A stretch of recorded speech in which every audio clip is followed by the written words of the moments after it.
ভাই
ক্লাস করি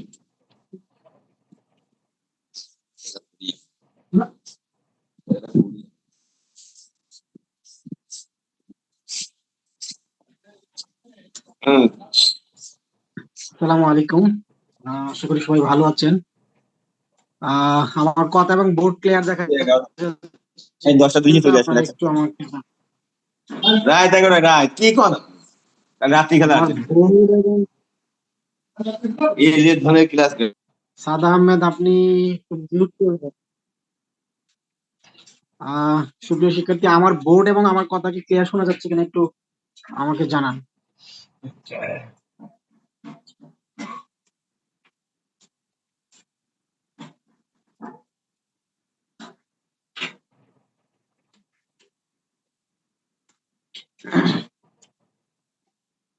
আমার কথা কি আপনারা শুনতে পাচ্ছেন?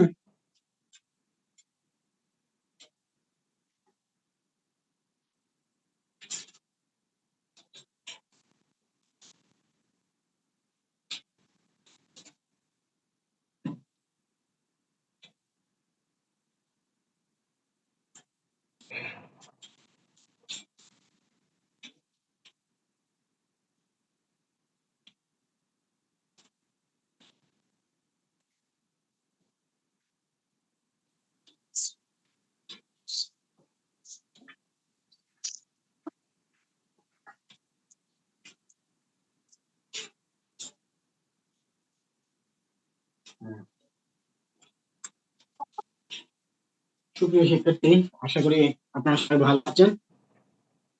আল্লাহর রহমতে আমি আলহামদুলিল্লাহ ভালো আছি। আমরা আসলে গতকালকে যে ক্লাসটা শুরু করেছিলাম, ক্লাসের প্রথম পর্বের একবারে শেষ পর্যায়ে যে আমাদের ক্লাসটা আমার এখানে দিতে চলে যাওয়ার কারণে ক্লাসটা শেষ হয়ে যায়।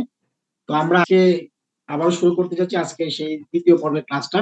আমি গতকাল আপনাদেরকে এই যে 6 নম্বর পয়েন্টটা পর্যন্ত পড়িয়েছিলাম যে যদি হাউস সিস্টেম সুবিধাটা থাকে আপনার প্রতিষ্ঠানে, তাহলে আপনার প্রতিষ্ঠানে শৃঙ্খলা এবং শিক্ষা দেয়।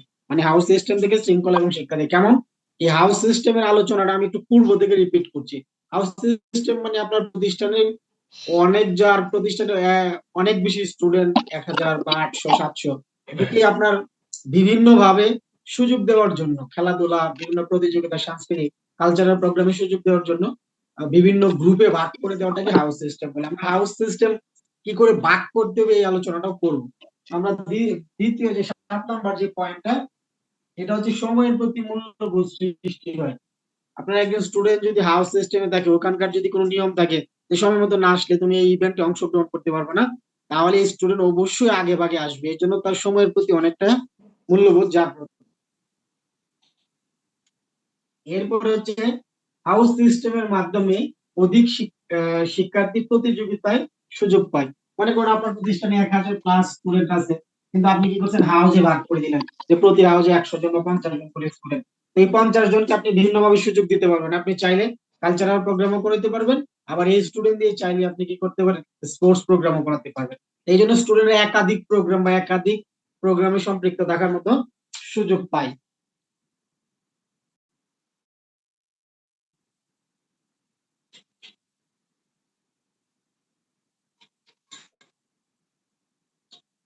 প্রান্ত সাহেব, আমার কথা কি স্পষ্ট শোনা যায় কিনা এবং বোর্ডকে স্পষ্ট দেখা যায় কিনা একটু জানান। প্রান্ত সাহা।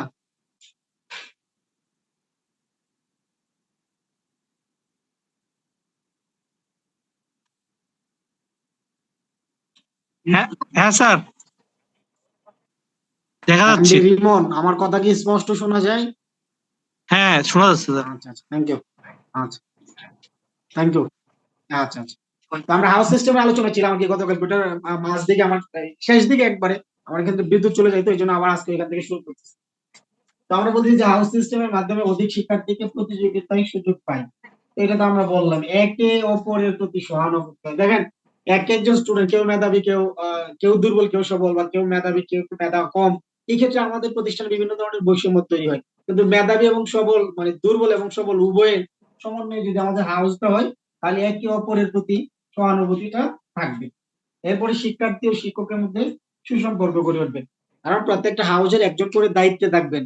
তো বিভিন্ন হাউজে বিভিন্ন টিচাররা যখন দায়িত্বে থাকবেন, তাদের সাথে শিক্ষার্থীদের একটা কি খুব ভালো একটা সম্পর্ক থাকবে, তাদের সাথে বেশ সুসম্পর্ক থাকবে।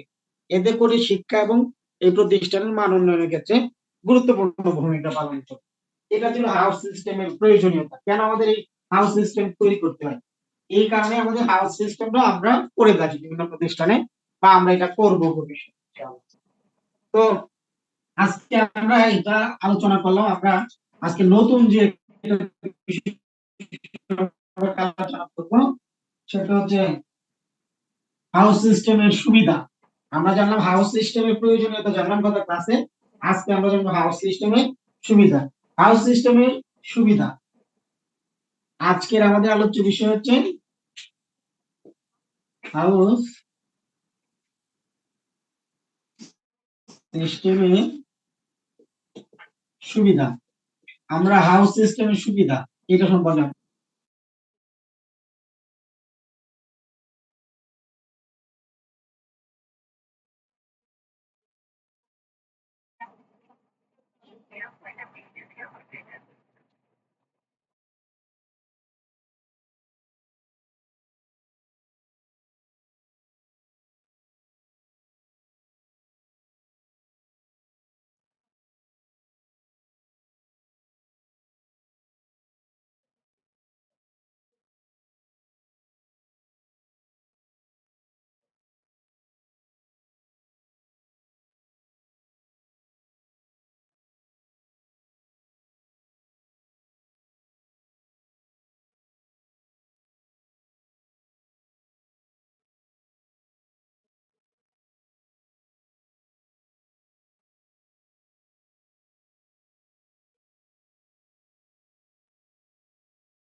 স্যার আসসালামু আলাইকুম। হ্যালো। জি, আপনি তো ক্লাসের মধ্যে নেই আর আপনার নেটে অনেক সমস্যা, মানে একদম বাইরে যাচ্ছে তো, আর বোর্ড ক্লিয়ার আসতেছে না, মাঝে মাঝে ক্লাস কেটে গেছে তো আপনার এখান থেকে চলে গেছে।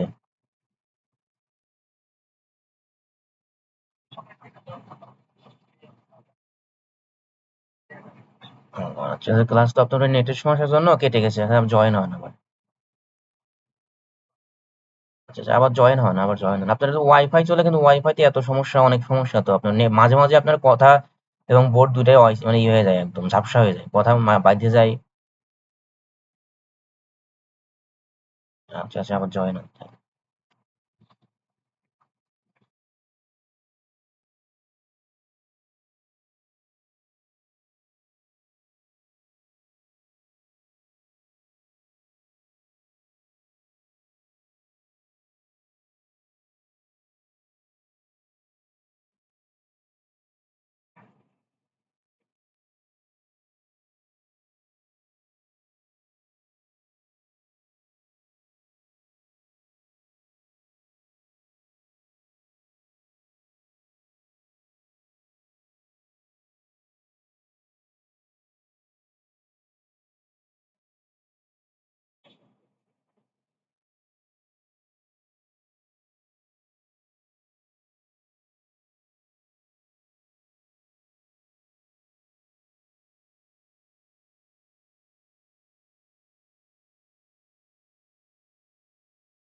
আচ্ছা দেখুন তো, আমার রেসপন্স করেন।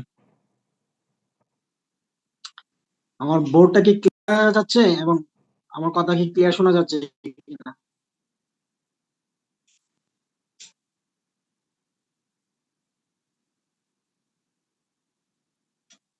আপনারা আছেন কেউ লাইনে? থাকলে একটু বলেন আমার কথা কি জি ক্লিয়ার স্যার। শোনা যাচ্ছে কিনা।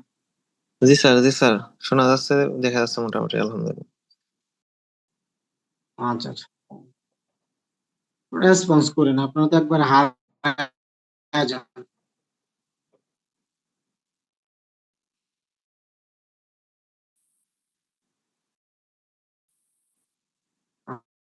আচ্ছা আচ্ছা। তো আমরা যে আলোচনায় ছিলাম যে স্টুডেন্টরা যদি হাউস সিস্টেমে, আপনার প্রতিষ্ঠানে হাউস সিস্টেমে, এই ক্ষেত্রে হ্যাঁ, স্টুডেন্টরা দেখা যাচ্ছে বাবু। শৃঙ্খলা গড়ে ভালো করে শৃঙ্খলা মেনে চলতে পারে। এগুলো স্যার হাউসে বোর্ডটা বিভিন্ন ক্লিয়ার ভাবে শেখানো আসতেছে হয়। না। এই হাউসের স্যার নেটের সমস্যার জন্য, নেট প্রবলেমের জন্য আপনার বোর্ডটা ক্লিয়ার আসতেছে না, হোয়াইট বোর্ডটা ক্লিয়ার আসতেছে না, লেখাগুলো ঝাপসা দেখা যাচ্ছে। বোর্ড একবারে ক্লিয়ার। না না, একদম ক্লিয়ার আসতেছে না, একদম ক্লিয়ার আসতেছে না, বোঝাই যাচ্ছে না। আগে মোটামুটি আসতেছিল, কিন্তু এখন একদম বোঝাই যাচ্ছে না। নেটের প্রবলেম এখানে আপনার দেখাচ্ছে, নেট প্রবলেম, নেটে ইরোড দেখাচ্ছে আপনার এখান থেকে, এই যে। এখনো ঝাপসা দেখা যাচ্ছে।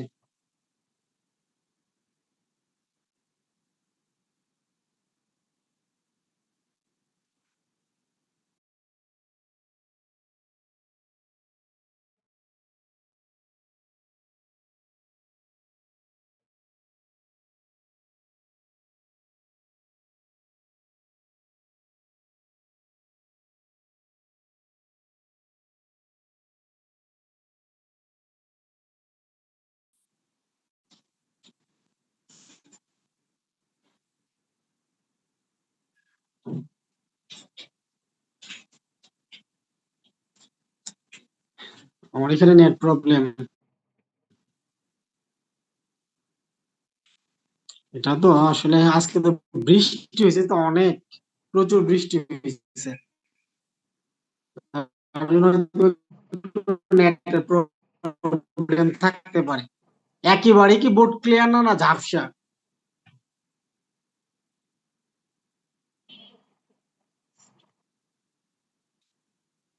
স্যার ঝাপসা।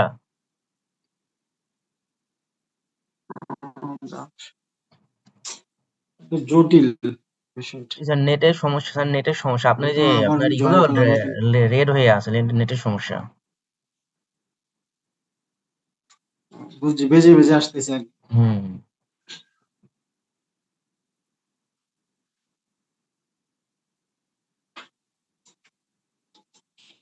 বুঝতে পারছি।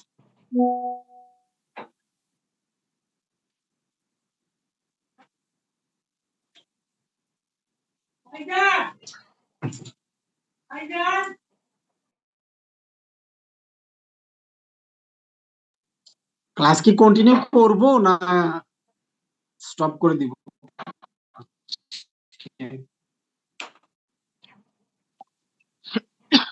স্যার যদি সমস্যা না হয় তাহলে ক্লাস করলেই মনে হয় ভালো হইতো, আর যদি বেশি সমস্যা হয় তাহলে তো সমস্যা স্যার।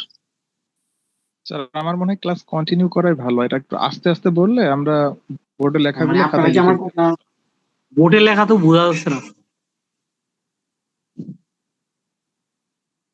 আচ্ছা বৃষ্টি নামছে এখন হইতেই আছে কম কম, তার জন্য তো একটু নেট প্রবলেম আর কি। অন্যদিনও কি এমন সমস্যা ছিল কি, না শুধু আজকেই? স্যার স্যার অন্য দিন আপনার ক্লিয়ার ছিল। কথা মোটামুটি স্যার আপনার কথা মোটামুটি বোঝা যাচ্ছে, কিন্তু লেখাটা স্পষ্ট না আর কি। জি জি বুঝতে পারছি।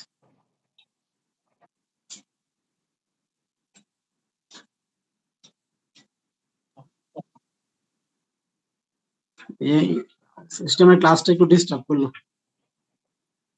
গতকালকে ওটা শেষ করি, আজকেও নেট প্রবলেম।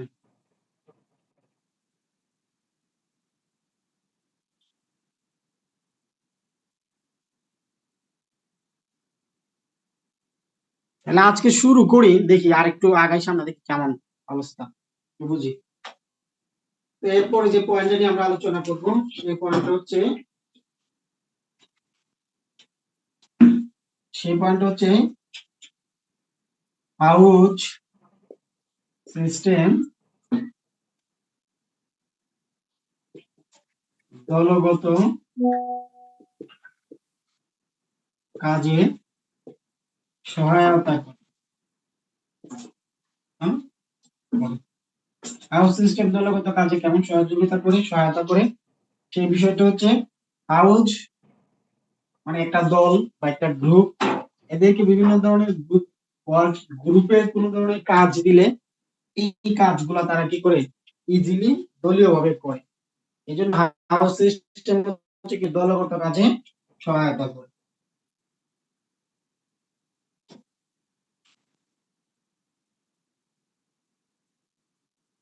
এরপরে হচ্ছে হাউস সিস্টেম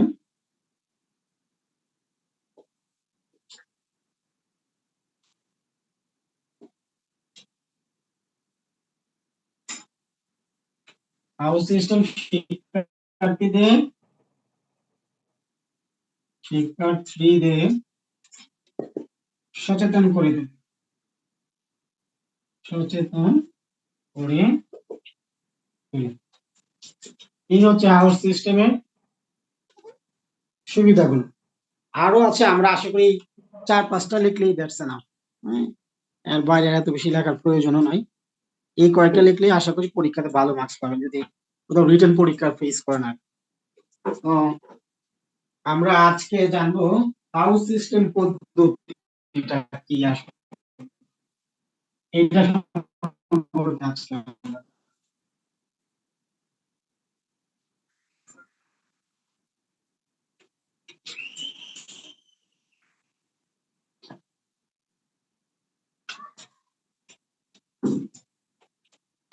আমরা জানবো হাউস সিস্টেম পদ্ধতি ভাগ করার পদ্ধতি। হাউস সিস্টেম ভাগ করার পদ্ধতি।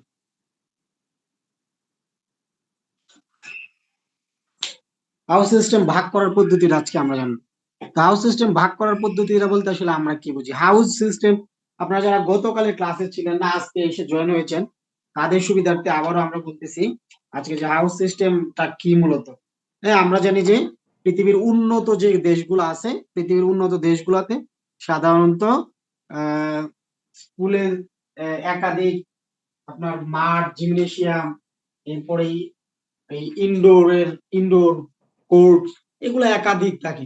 ইউরোপ, আমেরিকা বা ইংল্যান্ডের যে দেশগুলা, বা ইংল্যান্ডই বলে, ওখানে যে মাঠগুলো আছে ওখানে তাদের স্টুডেন্টরা একাধিক মাঠ, একাধিক ইনডোর, এগুলোতে জিমনেশিয়াম, সুইমিং পুল এগুলো একাধিক থাকে, ওগুলোতে এরা সুযোগ পায়। আর আমাদের আমাদের বাংলাদেশে দেখবেন, বাংলাদেশের প্রেক্ষাপটে একটা স্কুলে একটা মাঠই যথেষ্ট, বা একটা মাঠও অনেক স্কুলে নাই, কিন্তু আপনার প্রতিষ্ঠানে আছে।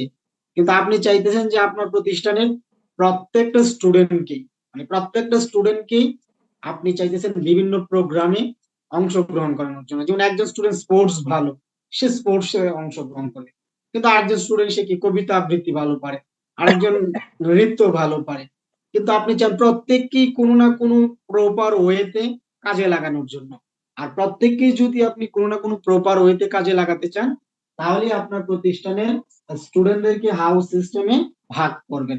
আপনি আজকে একটা ভিডিও দেখতে পারেন বিভিন্ন ক্যান্টনমেন্ট স্কুলের বিভিন্ন নাম করা স্কুলগুলা, রাজক, মোহাম্মদপুরের বিভিন্ন স্কুলগুলা, ওইখানে দেখবেন এরা যখন কোনো বার্ষিক ক্রীড়া প্রতিযোগিতা অংশগ্রহণ করে, তখন দেখবেন 5টা 7টা দল থাকে একটা এই প্রতিষ্ঠানের। তখন দেখবেন প্রত্যেকটা দলের এই নেম প্লেট থাকে, একটা নাম দেওয়া থাকে, ওইখানে দেখবেন লেখা থাকে বীরশ্রেষ্ঠ হামিদুর রহমান হাউজ। মানে এই যে আপনাদেরকে যা পড়াইতেছি, এইটা আপনারা এইভাবে ভাগ করবেন, একটা হাউজের নাম দিবেন। 7জন বীরশ্রেষ্ঠের নামে 7টা দল করলেন, তো একটা হচ্ছে বীরশ্রেষ্ঠ হামিদুর রহমান হাউজ, পরে 2 নাম্বারটা সিপাহী মোস্তফা কামাল হাউজ। এইরকম করে প্রত্যেকটা দলের আপনারা নাম দিবেন, নামকরণ করবেন। এই হচ্ছে হাউজ। তো হাউজের যদি আমরা স্পেসিফিক সংজ্ঞা পড়ি, হাউজের যদি আমরা স্পেসিফিক সংজ্ঞা পড়ি,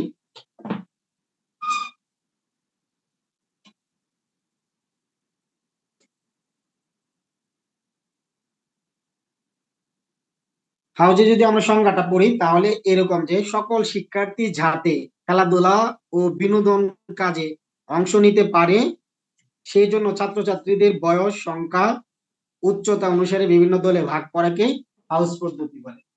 তার মানে আমরা হাউস পদ্ধতি সম্পর্কে পাইলাম যে হাউস পদ্ধতিতে আপনি যখন ভাগ করবেন, তখন অবশ্যই শিক্ষার্থীদের, আমার আমাদের মূল উদ্দেশ্য থাকবে, টার্নিং পয়েন্ট হবে প্রত্যেকটা শিক্ষার্থী যাতে বিভিন্ন প্রতিযোগিতাতে অংশগ্রহণ করে।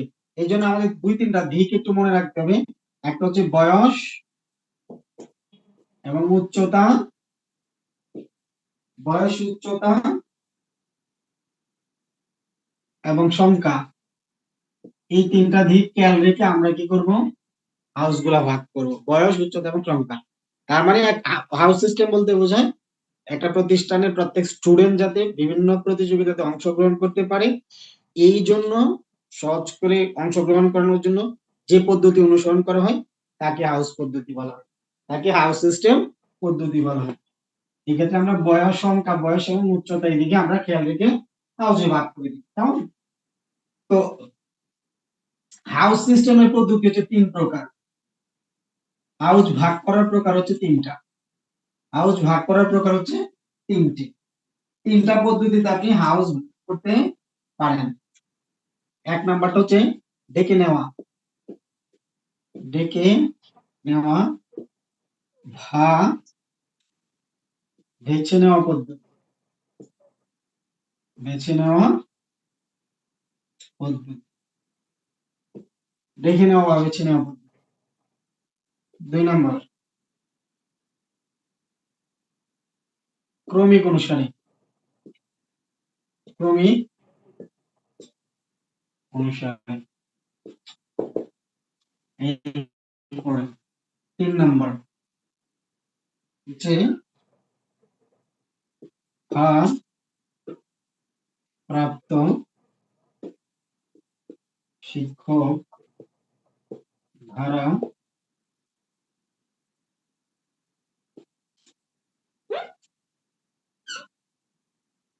বেছে নেওয়া পদ্ধতি, ভারপ্রাপ্ত শিক্ষক। এখন আমরা এই যে হাউস সিস্টেম পদ্ধতি, আমরা 2 দিন ধরে যে বিষয়টা নিয়ে আলোচনা করতেছি, এই হাউস সিস্টেম পদ্ধতিটাকে 3টি ভাগে ভাগ করা যায়। একটা হচ্ছে ডেকে নেওয়া বা বেছে নেওয়া পদ্ধতি, 2 নম্বরে হচ্ছে ক্রমিক নং অনুসারে, ক্রমিক মিন্স রুল নাম্বার অনুসারে, 3 নম্বর হচ্ছে কি ভারপ্রাপ্ত শিক্ষক দ্বারা বেছে নেওয়ার পদ্ধতি। আপনারা সবাইকে এই 3টা বিষয় ক্লিয়ার কিনা? এই 3টা বিষয় কারো প্রশ্ন থাকলে করতে পারেন। স্যার ডেকে নেওয়া বা বেছে বেছে নেওয়া, এই সিস্টেমটা ভারপ্রাপ্ত শিক্ষক দ্বারা বেছে নেওয়া, এই পদ্ধতি দুইটা বুঝতে পারি না। আচ্ছা, এটা আমি বিস্তারিত আলোচনা করবো, মানে সিস্টেমটা যে এটা কি বুঝতে পারছেন কিনা, যে এই তিনটা পদ্ধতি বেছে নেওয়া। মানে এইটাই বুঝতে পারি না যে আসলে ডেকে নেওয়া বা বেছে নেওয়া এটা কিভাবে নিব। আচ্ছা আচ্ছা, থ্যাংক ইউ। এখন আমরা যে বিষয়টা নিয়ে আলোচনা করবো আজকে প্রথমে, সেটা হচ্ছে ডেকে নেওয়া বা বেছে নেওয়া পদ্ধতি। আচ্ছা, আমরা আপনাদেরকে একটু আরো বিস্তারিত বলি। মনে করেন আপনার ক্লাসে 80 জন স্টুডেন্ট, হ্যাঁ, আপনার ক্লাসে 80 জন, অথবা হ্যাঁ আপনার ক্লাসে টোটালি স্কুলে 800 জন স্টুডেন্ট, একটা স্কুলে 800 জন স্টুডেন্ট। তো আপনি কি করলেন, এই 800 জন হয় না, আর কম বেশি হয়, আমরা 500 জন স্টুডেন্ট, 500 জন স্টুডেন্ট আছে। এর মধ্যে আমরা মনে করলাম যে ছেলের সংখ্যা হচ্ছে বয়েজ, বয়েজের সংখ্যা হচ্ছে আপনার মনে করেন 300 জন, আর গার্লস এর সংখ্যা হচ্ছে মনে করেন আপনার 200 জন। তো আপনি চাইতেছেন যে 50 জন করে এক একটা হাউস করবেন, তাহলে এখানে আসে 6টা হাউস, এখানে আসে 4টা হাউস, এই তো টোটালি 10টা হাউস। আপনি 10টা হাউসে ভাগ করবেন। আপনার প্ল্যান, এই যে আমরা 1 নম্বর পয়েন্ট আলোচনা করতেছি, না বুঝলে আবার প্রশ্ন করবেন। তাহলে আমরা চিন্তা করলাম 500 জন স্টুডেন্ট, এর মধ্যে বয়েজ 300, গার্লস 200, আমি 50 জন দিয়ে একটা হাউস করবো। কম বেশি হইতেও পারে বিভিন্ন কারণে, মানে এরকম 500 স্টুডেন্টই থাকবে বিষয়টা এমন না, হ্যাঁ কম বেশি, কিন্তু প্রত্যেকটা স্টুডেন্টই কোনো না কোনো হাউসে অন্তর্ভুক্ত থাকবে আপনার প্রতিষ্ঠানে। তো আমরা চিন্তা করলাম যে 300 জনের আগে ভাগ করি, পরে আমরা 200 জনের কাছে যাচ্ছি। তো আমরা কি করলাম, এই 200 জন স্টুডেন্ট, এই 300 জন স্টুডেন্টকে আমরা 6টা হাউসে ভাগ করলাম, প্রতি হাউসে আমরা 50 জন করে স্টুডেন্ট হয়। তো 50 জন করে যে স্টুডেন্ট হইলো, এই ক্ষেত্রে আমরা কি করব, এইরকম ভাবে আমরা 1 2 3 4 5 6 7 8 9, এই যে 10টা, আমরা কি করলাম, এইরকম 10টা টিম আগে করলাম, নাম পরে দিব, কিন্তু আগে আমরা এরকম 1 2 ক্রমিক নাম অনুসারে এটা আমরা করে গেলাম, নামটা আমরা পরে দিব। তো আমরা কি করব, এই যে 1 2 এরকম 10টা হাউসের মধ্যে, তো আমাদের ছেলেদের 6টা হাউস আছে, আমরা এই 6টা নিয়ে আপাতত আগে কাজ করতেছি, এই 6টা নিয়ে আমরা এখন কাজ করব, পরে মেয়েদিটাতে আসতে। তো এই 6টার মধ্যে আমরা কি করলাম, 6 জন ক্যাপ্টেন তৈরি করলাম, মানে 6 জনের, এই এই যে আমরা ডেকে নেওয়া বা বেছে নেওয়া প্রযুক্তির আলোচনায় 6 জনরে আমরা, 6 জন শিক্ষার্থীকে, 6 জন ছেলেকে আমরা 6টা দলে কি করলাম, ক্যাপ্টেন দিলাম, মানে একজন লিডার বানালাম, যে 6 দলের জন্য এই 6 জন হচ্ছে লিডার। এই লিডাররা কি করবে, মনে করেন এই এল এ, সরি একে নিলেন একজন এল, টু তে এম গেল একজন, এইচ গেল একজন, হ্যাঁ এন গেল একজন, ও গেল একজন, এরপরে আর গেল একজন। তো যখন আপনার ক্লাসে 300 জন, আপনার স্কুলে 300 জন স্টুডেন্ট আছে, দেখে নেওয়া বা বেছে নেওয়া পদ্ধতির মূল যে পয়েন্টটা, এটা হচ্ছে এই যে এল না, L M H N O R, এই 6 জন স্টুডেন্ট যে আছে, এরা কি করবে, 300 জন লোক থেকে মানে ডাক দিয়ে নেবে, যে আমি মাহিনকে নিব, হ্যাঁ আমি শাকিলকে নিব, আমি তরিকুলকে নিব, এরকম ভাবে ডাক দিবে। আমরা এটা দেখে নেওয়া পদ্ধতি, আমরা বিভিন্ন ধরনের স্পোর্টস অংশগ্রহণ করি না, তখন আমরা যখন প্লেয়ার বন্টন করি তখন আমরা ডাক দিই না, যে তরিকুল আমার, হ্যাঁ তো আমার অপোনেন্ট যিনি আছে তিনি বলেন যে আমার তারেক আমার, ঠিক এরকম ভাবে। কিন্তু এখানে একটা বিষয় আপনাদের জানতে হবে, যে বিষয়টা হচ্ছে প্রথমে কে ডাক দিবে, বেছে নেওয়ার পদ্ধতির সময় প্রথমে কে ডাকবে, প্রথমে ডাকবে উল্টা ভাই, এই যে 6 নম্বর জন প্রথম ডাকবে, প্রথমবার ডাকবে 6 নম্বর জন, 6 নম্বর জনের পরে 5 নম্বর জন, 5 নম্বর জনের পরে 4 নম্বর জন, 4 নম্বরের পরে 3 নম্বর জন, 3 নম্বরের পরে 2 নম্বর জন, 2 নম্বরের পরে 1 নম্বর জন, এরকম উল্টা ভাবে ডেকে আসবে একবার। পরবর্তীতে কে ডাকবে, পরবর্তীতে আবার 1 প্রথম ডাকবে, এরপরে 2, এরপরে 3, এরপরে 4, এরপরে 5, এরপরে 6, আবার 6 আগে ডাকবে, এরপরে 5, এরপরে 4, এরপরে 3, এরপরে 2, এরপরে 1। এই বিষয়টা কি ক্লিয়ার কিনা, আমাকে একটু জানান আপনারা, এই বিষয়টা কি ক্লিয়ার কিনা।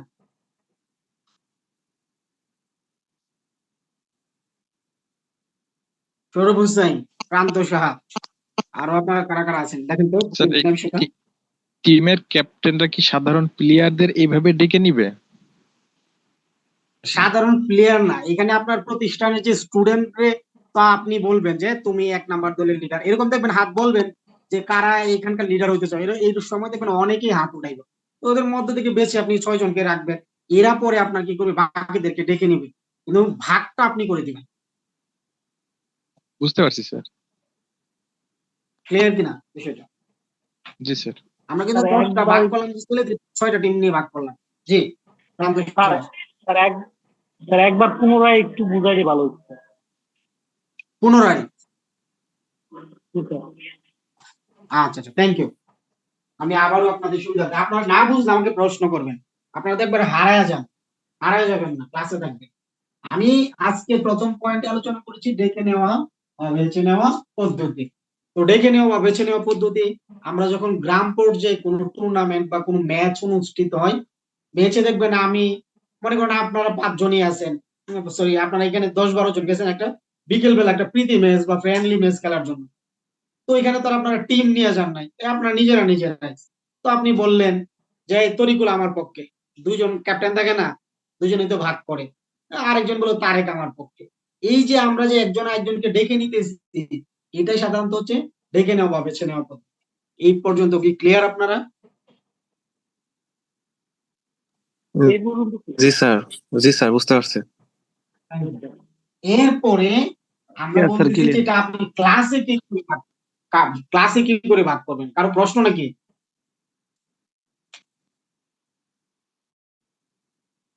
আপনারা ক্লাসে কি করে ভাগ করবেন, আমরা বুঝেছি যে আমরা একটা মনে করেন আপনি একটা প্রতিষ্ঠানে চাকরি করেন, ওখানে 500 আছে, তো আপনি 300 জন আর 200 জন, মানে 300 জন। তো আমরা চাইলাম যে প্রতি টিমে 50, তো 50 জন করে নিলে আমরা জানতে চাই নেওয়ার পরে আমরা এখানে একটা নাম্বার দিলাম আর কি, মার্কিং করে রাখলাম।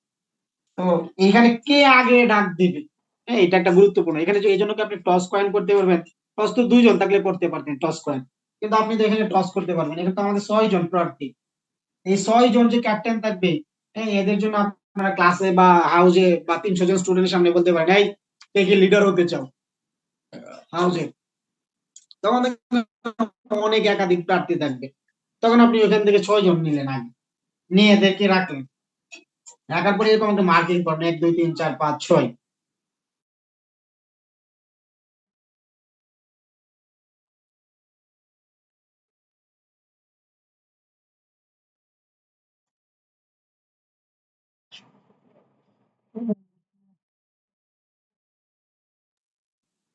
আর বাইরে যাচ্ছে মনে হয়।